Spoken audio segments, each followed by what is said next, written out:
हाय दोस्तों, मेरा नाम है शकील अहमद। आप लोगों का स्वागत है हमारे YouTube channel fight for success पर। ये हमारी चैनल की पहली वीडियो है। आप लोगों को पसंद है इसे लाइक शेयर कमेंट जरूर करें। हमारे चैनल को भी सब्सक्राइब कर दें ताकि मेरी आने वाली जितनी भी वीडियो है आपको नोटिफिकेशन इसकी मिलती रहे। हम लोग आज इस वीडियो में फिजिकल साइंस पढ़ेंगे, जो वेस्ट बंगाल बोर्ड के अकॉर्डिंगली हम लोग सिलेबस के हिसाब से हम लोग यहाँ पर पढ़ेंगे। सबसे पहला चैप्टर हम लोग यहाँ पर पढ़ने वाले हैं, उसका नाम है थर्मल फिनोमिना। सबसे पहला चैप्टर जो हम लोग पढ़ेंगे उसका नाम क्या है? थर्मल फिनोमिना, जो हमारा सिलेबस में दिया हुआ है, जो चैप्टर 4 है। इस चैप्टर में हम लोग बेसिकली दो चीज़ पढ़ेंगे। एक पहला चीज़ जो पढ़ेंगे, इसमें हम लोग पढ़ेंगे थर्मल एक्सपेंशन के बारे में, और इसी चैप्टर में हम लोग एक और चीज़ पढ़ेंगे जिसका नाम है थर्मल कंडक्शन। तो आज हम लोग सिर्फ और सिर्फ थर्मल एक्सपेंशन के बारे में बात करते हैं। अगर हम थर्मल एक्सपेंशन का डेफिनेशन देना जाए तो क्या होता है थर्मल एक्सपेंशन का मतलब? थर्मल का मतलब होता है हीट, और एक्सपेंशन का मतलब होता है फैलना। मतलब लेंथ, ब्रेथ और हाइट, इसे हम लोग डायमेंशन बोलते हैं। अगर किसी चीज़ का लेंथ, ब्रेथ और हाइट इंक्रीज करता है तो हम लोग क्या बोलते हैं? उस चीज़ का डायमेंशन इंक्रीज करता है, मतलब वो चीज़ फैलती है। तो थर्मल एक्सपेंशन का डिफिनेशन क्या हो जाता है? किसी भी चीज़ में अगर हम लोग हीट प्रोवाइड करते हैं, मतलब किसी भी चीज़ को अगर हम लोग गर्म करते हैं तो वो चीज़ फैलती है, मतलब उसका डायमेंशन चेंज होता है। उस फिनोमिना को हम लोग बोलते हैं थर्मल एक्सपेंशन। अब कोई भी चीज़ बेसिकली 3 स्टेट में पाई जाती है। पहला सॉलिड स्टेट में, या तो लिक्विड स्टेट में, या गैसियस स्टेट में। तो इसका मतलब अगर हम लोग सॉलिड को, लिक्विड को और गैस को गर्म करेंगे, मतलब उसमें हीट देंगे, तो ये तीनों चीज़ फैलेगी। मतलब अगर हम इसमें भी हीट देते हैं और उतना ही हीट हम लोग इसको भी देते हैं, और उतना ही हीट हम लोग इसे भी देते हैं, तो क्या देखते हैं? तीनों को सेम हीट प्रोवाइड करने पर गैस जो होती है वो सबसे ज़्यादा फैलती है, और सॉलिड जो होता है वो सबसे कम फैलता है। मतलब अगर एक्सपेंशन ऑर्डर लिखना चाहे तो गैस सबसे ज़्यादा, उससे कम लिक्विड और सबसे कम सॉलिड। अब हम लोग एक एक करके बात करते हैं। हम लोग आज पढ़ेंगे सिर्फ और सिर्फ सॉलिड के एक्सपेंशन के बारे में। सॉलिड में 3 तरह का एक्सपेंशन पाया जाता है। किसी भी सॉलिड में 3 तरह का एक्सपेंशन पाया जाता है। कौन कौन सा? पहला एक्सपेंशन जो होता है उसे कहते हैं लीनियर एक्सपेंशन। दूसरा एक्सपेंशन जो होता है उसे कहते हैं हम लोग सरफेस एक्सपेंशन, जिसे हम लोग सुपरफिशियल एक्सपेंशन के नाम से भी जानते हैं। Superficial expansion. और किसी सॉलिड में जो एक आखिरी एक्सपेंशन होता है उसे हम लोग कहते हैं वॉल्यूम एक्सपेंशन। इस वॉल्यूम एक्सपेंशन को हम लोग क्यूबिकल एक्सपेंशन के नाम से भी जानते हैं। क्यूबिकल एक्सपेंशन मतलब, एक बार मैं आपको फिर से पूरा समझा दूं। थर्मल फिनोमिना में हम लोग को पढ़ना है 2 चीज, एक थर्मल एक्सपेंशन, दूसरा थर्मल कंडक्शन। तो हम लोग आज सिर्फ और सिर्फ थर्मल एक्सपेंशन के बारे में बात करेंगे। थर्मल एक्सपेंशन, थर्मल का मतलब होता है हीट, और एक्सपेंशन मतलब होता है फैलना। मतलब किसी भी बॉडी में, किसी भी चीज में हीट देने से, उसे गर्म करने से वो चीज फैलती है। मतलब उसका लेंथ, ब्रेथ और हाइट, बोले तो डायमेंशन उसका इंक्रीज करता है, उसे बोलते हैं हम लोग एक्सपेंशन। तो ये हमारा डेफिनेशन हो गया थर्मल एक्सपेंशन होता क्या है। अब कोई भी चीज या तो सॉलिड स्टेट में पाई जाएगी, या तो लिक्विड स्टेट में पाई जाएगी, या तो वो गैसियस स्टेट में पाई जाएगी। तो अगर हम इन तीनों को सेम हीट प्रोवाइड करते हैं, मतलब तीनों को बराबर गर्म करते हैं, तो क्या देखते हैं, गैस जो होता है वो सबसे ज़्यादा फैलता है, लिक्विड गैस से थोड़ा सा कम फैलता है और सॉलिड सबसे कम फैलता है। अब हम लोग सिर्फ और सिर्फ सॉलिड के एक्सपेंशन के बारे में बात करेंगे और बाकी तो आने वाली नेक्स्ट वीडियो में हम लोग इसके बारे में डील करेंगे। तो एक सॉलिड में 3 तरह का एक्सपेंशन पाया जाता है। एक को बोलते हैं लीनियर एक्सपेंशन, दूसरा को बोलते हैं सरफेस एक्सपेंशन या सुपरफिशियल एक्सपेंशन, तीसरा जो एक्सपेंशन होता है उसे बोलते हैं वॉल्यूम एक्सपेंशन या क्यूबिकल एक्सपेंशन। आपको बता दूं लीनियर एक्सपेंशन क्या होता है।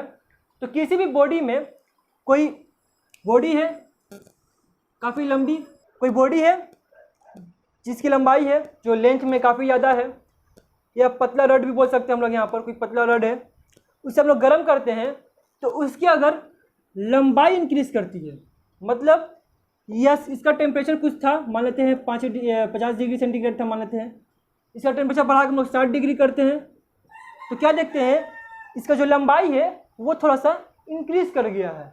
तो यही किसी भी सॉलिड बॉडी में हम लोग हीट प्रोवाइड करते हैं, अगर उसका लंबाई इंक्रीज करता है उस एक्सपेंशन को बोलते हैं लीनियर एक्सपेंशन।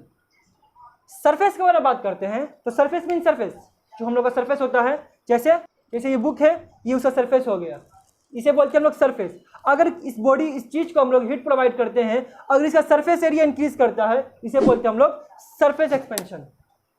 मतलब किसी भी बॉडी है उसको हम लोग हीट प्रोवाइड करते हैं, अगर उसका सरफेस एरिया में क्या आता है, मतलब लेंथ और ब्रेथ दोनों, यहाँ पर सिर्फ लीनियर में सिर्फ लेंथ था, लेकिन अगर एरिया का बात करें तो उसका लेंथ भी इंक्रीज करेगा और ब्रेथ भी इंक्रीज करेगा। तो जब किसी बॉडी में हम लोग हीट प्रोवाइड करते हैं, उसका लेंथ भी इंक्रीज करता है, उसका ब्रेथ भी इंक्रीज करता है, मीन्स उसका एरिया इंक्रीज करता है, उसे हम लोग बोलते हैं सरफेस एक्सपेंशन या सुपरफिशियल एक्सपेंशन। वॉल्यूम एक्सपेंशन क्या होता है, किसी भी सॉलिड बॉडी में हम लोग हीट प्रोवाइड करते हैं, उसका लेंथ भी इंक्रीज करेगा, उसका ब्रेथ भी इंक्रीज करेगा, उसका हाइट भी इंक्रीज करेगा, मतलब उसका लेंथ ब्रेथ हाइट तीनों का तीनों इंक्रीज करेगा, मतलब वह क्यूबिकल बॉडी होगी। जैसे कुछ डब्बा, हाँ जैसे हम बात करते हैं क्यूबिकल डब्बा के बारे में, जैसे ये हमारा है, ये हमारा एक क्यूबिकल डब्बा है जिसमें लेंथ भी है, जिसका कुछ ब्रेथ भी है और इसका कुछ हाइट भी है। अगर इसमें हम लोग हीट प्रोवाइड करते हैं, ये तो हमारे पास कूट का है लेकिन ये बेसिकली मेटल का होगा कोई डब्बा, जिसे हम लोग हीट प्रोवाइड करेंगे, इसका लेंथ भी इंक्रीज करेगा, इसका ब्रेथ भी इंक्रीज करेगा और इसका हाइट भी इंक्रीज करेगा। तो जब लेंथ ब्रेथ हाइट इन तीनों इंक्रीज करेगा तो इसका वॉल्यूम क्या होगा, बढ़ जाएगा।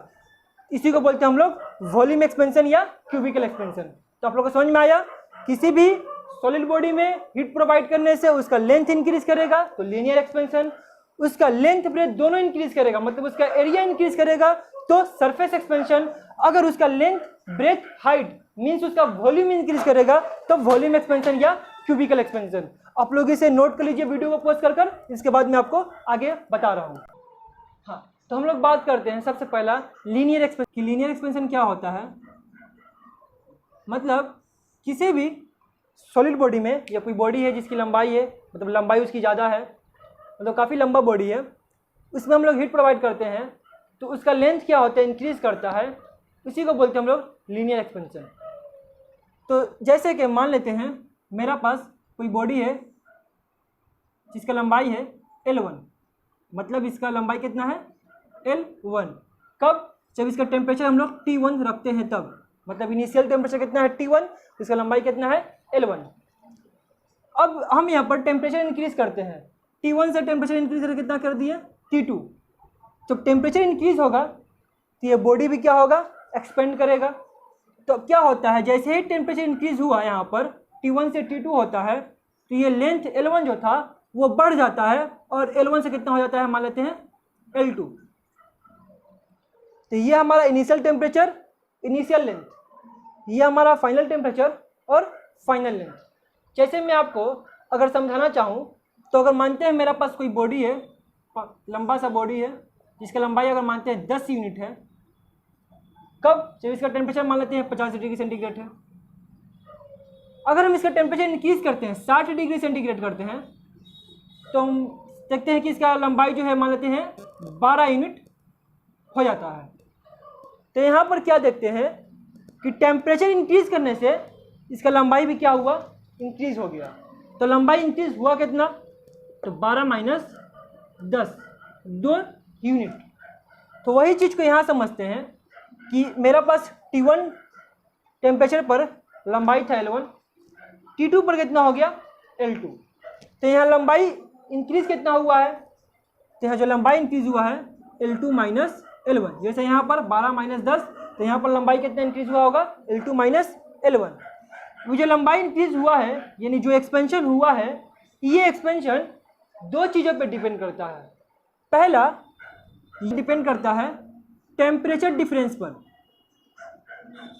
मतलब हम यहाँ पर कितना टेम्परेचर इंक्रीज कर रहे हैं, मतलब इनिशियल टेम्परेचर और जो फाइनल टेम्परेचर ला रहे हैं उन दोनों का बीच का डिफरेंस कितना है, मतलब टेम्परेचर इंक्रीज कितना हो रहा है, उस चीज़ पर डिपेंड करता है। कैसे डिपेंड करता है, जो एक्सपेंशन होगा उस बॉडी में वो टेम्परेचर डिफरेंस के डायरेक्टली प्रोपोर्शनल होगा। मतलब जितना ज़्यादा टेम्परेचर डिफरेंस होगा, मतलब जितना ज़्यादा टेम्परेचर इंक्रीज करेंगे हमारा एक्सपेंशन जो होगा उतना ही ज़्यादा होगा। और दूसरा जो हमारा एक्सपेंशन हम लोग का जो डिपेंड करता है वो डिपेंड करता है अपना ओरिजिनल लेंथ पर। तो हमारा जो एक्सपेंशन होता है वो डिपेंड किस पे करता है, ओरिजिनल लेंथ पर। मतलब इसको भी समझना चाहें अगर, तो जैसे मान लेते हैं मेरे पास कोई दो बॉडी है, मानते हैं का लंबाई है 5 यूनिट, दूसरा का लंबाई मानते हैं 10 यूनिट। अगर हम दोनों को बराबर हीट देते हैं, मान लेते हैं पहले इसका कुछ टेम्परेचर होगा, तो मान लें दोनों का टेम्परेचर जो है 50 डिग्री सेंटीग्रेड है। जैसे ही दोनों का टेम्परेचर इंक्रीज करते हैं हम लोग 50 से मान लेते हैं 60 डिग्री करते हैं, दोनों का टेम्परेचर 50 से कितना कर दिए 60 डिग्री कर दिए, तो दोनों में एक्सपेंशन होना चाहिए। तो क्या देखते हैं, ये जो 5 यूनिट वाला बॉडी है ये एक्सपेंड करके होता है 6 यूनिट, और जो 10 यूनिट वाला बॉडी है ये एक्सपेंड होकर मान लो कितना होता है 12 यूनिट। तो हम यहाँ पर क्या ऑब्जर्व कर रहे हैं कि दोनों बॉडी में टेम्परेचर डिफरेंस सेम है, मतलब दोनों में सेम टेम्परेचर हम लोग इंक्रीज किए हैं, लेकिन यहाँ पर क्या हुआ है, जिसका ओरिजिनल लेंथ कम था वो कम एक्सपेंड हुआ है, और जिसका ओरिजिनल लेंथ ज़्यादा था वो ज़्यादा इंक्रीज हुआ है। मतलब ये 5 था तो 6, ये 10 था तो 12। तो यहाँ से क्या समझ में आया, जो एक्सपेंशन होगा वो डिपेंड करेगा अपना ओरिजिनल लेंथ पर। अगर उसका ओरिजिनल लंबाई ज़्यादा होगा तो एक्सपेंशन भी उसमें ज़्यादा होगा, और ओरिजिनल लेंथ कम होगा तो एक्सपेंशन भी उसमें कम होगा। अब हम इन दोनों को ज्वाइंट करके लिखना चाहें तो कैसे लिख सकते हैं,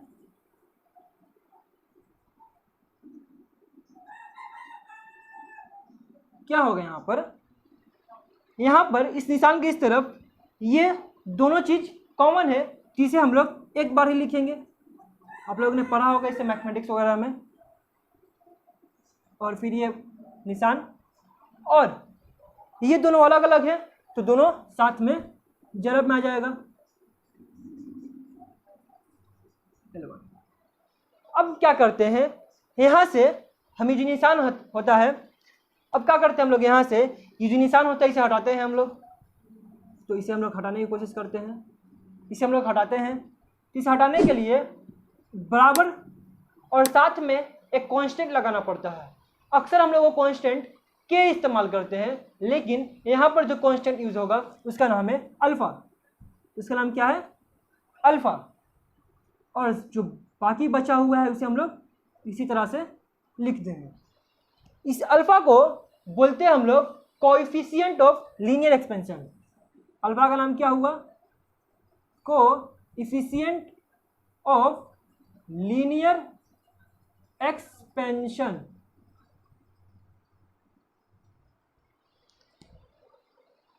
आप लोग यहां तक नोट कीजिए, इसके बाद में आपको हाँ, तो अल्फा का नाम क्या होता है, कोएफिशिएंट ऑफ लीनियर एक्सपेंशन।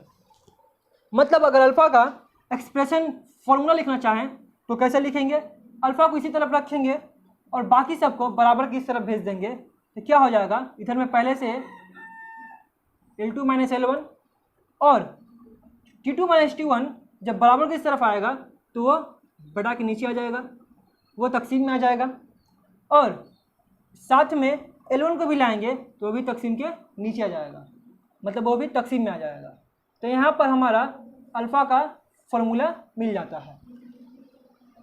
तो अल्फ़ा किसे बोलते हैं, कोएफिशिएंट ऑफ लीनियर एक्सपेंशन क्या होता है, इसका डेफिनेशन अगर करना चाहें तो इसका डेफिनेशन क्या होता है, इसका डेफिनेशन होता है, पहले आप लोग इसका डेफिनेशन लिख लीजिए। हाँ, तो डेफिनेशन क्या बोल रहे थे हम लोग, अल्फा का, तो कोफिशिएंट ऑफ लीनियर एक्सपेंशन जिसे हम लोग अल्फा से डिनोट करते हैं, इसका डेफिनेशन क्या होता है, तो क्या बोलेंगे डेफिनेशन में, the coefficient of linear expansion of A solid is the increase in its length per unit length पर डिग्री राइज इन टेम्परेचर। मतलब क्या हुआ, किसी भी सॉलिड बॉडी में अगर हम लोग 1 डिग्री टेम्परेचर इंक्रीज करते हैं तो उसके यूनिट लेंथ में यानी उसके इकाई लंबाई में जो एक्सपेंशन वहाँ का होता है उसे हम लोग बोलते हैं अल्फा।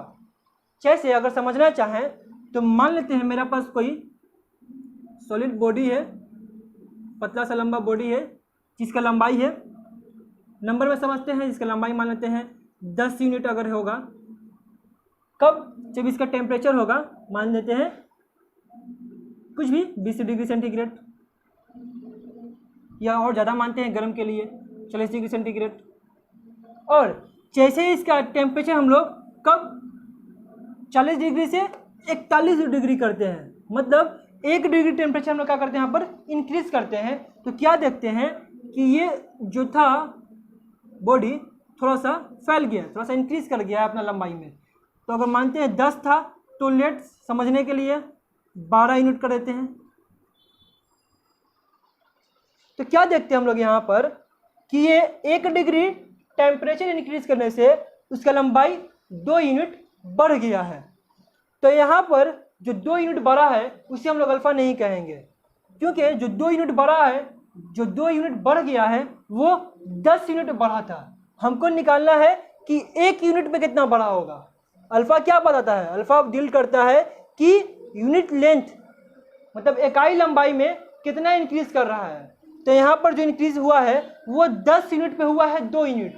कितना हुआ है, 10 यूनिट पे कितना हुआ है, 2 यूनिट। मतलब 10 यूनिट उसका ओरिजिनल लंबाई था, तो इंक्रीज कितना हुआ हम लोग यहाँ पर 2 यूनिट इंक्रीज कर गया है। तो 1 यूनिट अगर लंबाई होता तो कितना इंक्रीज करता वो, 2/10 यूनिट, मतलब कितना हो जाएगा हम लोग का 0.2 यूनिट। इसे हम लोग कहेंगे कोफिशिएंट ऑफ लीनियर एक्सपेंशन, मतलब अल्फा। मतलब अल्फा क्या होता है, किसी भी बॉडी में हम लोग जब 1 डिग्री, याद रखिएगा सिर्फ और सिर्फ 1 डिग्री टेम्परेचर इंक्रीज करते हैं तो क्या होता है, हमारा जो यूनिट लेंथ में मतलब इकाई लंबाई में जो एक्सपेंशन वहाँ का होता है, जो लेंथ इंक्रीज होता है, उसे को कहते हैं हम लोग कोफिशिएंट ऑफ लीनियर एक्सपेंशन। हाँ, तो हम लोग क्या, आप लोग समझ में आ चुका होगा आई होप कि किसी भी लंबाई रखने वाली बॉडी में अगर हम लोग 1 डिग्री टेम्परेचर बढ़ाते हैं तो उसके इकाई लंबाई में मतलब उसका यूनिट लेंथ में जो इंक्रीज या जो एक्सपेंशन वहाँ का होगा उसी को कहते हैं हम लोग कोफिशिएंट ऑफ लीनियर एक्सपेंशन। इसे आप लोग नोट कर लीजिए, फिर हम लोग इसके बारे में आगे बात करें। अब हम लोग बात करते हैं जो कोफिशिएंट ऑफ लीनियर एक्सपेंशन जिसे हम लोग अल्फा से डिनोट करते हैं, इसका यूनिट क्या होता है, इसका यूनिट हम लोग मालूम करते हैं। तो सीजीएस सिस्टम में अगर यूनिट लिखना जाए इसका, तो अल्फा का फॉर्मूला होता है change in length upon change in temperature into original length. तो इसका यूनिट क्या हो जाएगा सीजीएस सिस्टम में लिखना चाहे तो अगर हम लोग, तो सीजीएस सिस्टम में लेंथ को इंडिकेट करते हैं सेंटीमीटर से, टेम्परेचर को डिग्री सेंटीग्रेड और लेंथ को फिर से सेंटीमीटर में। तो यहाँ पर क्या होगा, ये सेंटीमीटर सेंटीमीटर कैंसिल हो जाएगा, जो यूनिट हम लोग का आएगा वो होगा पर डिग्री सेंटीग्रेड। समझ में आया, जो हम लोग का लेंथ होगा चेंज इन लेंथ, उसका भी जो यूनिट आएगा सेंटीमीटर में ही आएगा सीजीएस में, टेम्परेचर के लिए डिग्री सेंटीग्रेड और लेंथ के लिए फिर से सेंटीमीटर। सेंटीमीटर सेंटीमीटर कैंसिल, जो यूनिट बचा हम लोग का सीजीएस सिस्टम में हो जाएगा पर डिग्री सेंटीग्रेड। और एसआई में बात करते हैं या एमकेएस सिस्टम में बात करते हैं, तो एमकेएस सिस्टम या एसआई सिस्टम में हम लोग लेंथ जो बढ़ेगा उसको नापेंगे मीटर में, मतलब वो भी जो लेंथ बढ़ेगा तो वो भी तो लेंथ ही होगा, तो उसका लंबाई, उसका लंबाई जो नापेंगे किस में नापेंगे हम लोग, मीटर में। जो टेम्परेचर होगा उसको नापते हैं हम लोग केल्विन में, और फिर से लंबाई को नापते हैं हम लोग मीटर में। तो यहाँ से मीटर मीटर कैंसिल हो जाएगा, बचेगा हम लोग का यूनिट क्या, पर केल्विन, क्योंकि यहाँ पर डिग्री हम लोग इस्तेमाल नहीं करते हैं। इसको यहाँ पर बोलने के लिए हम लोग डिग्री इस्तेमाल करते हैं, यहाँ पर डिग्री इस्तेमाल नहीं करते हैं। तो इसका हो जाएगा सीजीएस में पर डिग्री सेंटीग्रेड, एसआई में क्या हो जाएगा पर केल्विन। तो ये हमारा हो गया अल्फा का यूनिट अलग अलग सिस्टम में। अब हम लोग बात करते हैं जो अल्फा का वैल्यू होता है वो डिपेंड किस पे करता है। तो आपको बता दूं, पहला चीज, अल्फा का जो वैल्यू होगा वो दो चीजों पे डिपेंड करेगा। पहला डिपेंड करेगा नेचर ऑफ द मटेरियल, मतलब जो मटेरियल है, जो सॉलिड बॉडी होगा वो किस किस्म का होगा, उसके नेचर क्या होगा, क्या वो लोहा का होगा या एल्युमिनियम का होगा या फिर किस नेचर का होगा। तो अलग अलग नेचर का जो बॉडी होगा उनका जो कोफिशिएंट ऑफ लीनियर एक्सपेंशन होगा वो भी क्या होगा, अलग अलग होगा। मतलब उसका जो वैल्यू होगा हर मटेरियल के लिए अलग अलग वैल्यू इस्तेमाल होगा। और दूसरा जो होता है ये डिपेंड करता है स्केल ऑफ द टेम्परेचर, मतलब टेम्परेचर के अलग अलग स्केल पर अल्फा का जो वैल्यू होगा वो क्या होगा, अलग अलग होगा। अगर सेल्सियस स्केल पर और केल्विन पर नापेंगे तो अल्फा का जो वैल्यू होगा किसी भी मटेरियल का सेम होगा, लेकिन फ़ारेनहाइट पर नापेंगे तो उसका वैल्यू होगा वो डिफरेंट होगा। आई होप आप लोगों की पूरा वीडियो समझ में आया होगा। अगर आप लोगों की वीडियो पसंद आया इसे लाइक शेयर कमेंट करना बिल्कुल ना भूलें, हमारा चैनल को भी सब्सक्राइब कर दें। और अगर आपको कुछ परेशानी हो रही है तो आप नीचे कमेंट बॉक्स में कमेंट करके हमें बोल सकते हैं।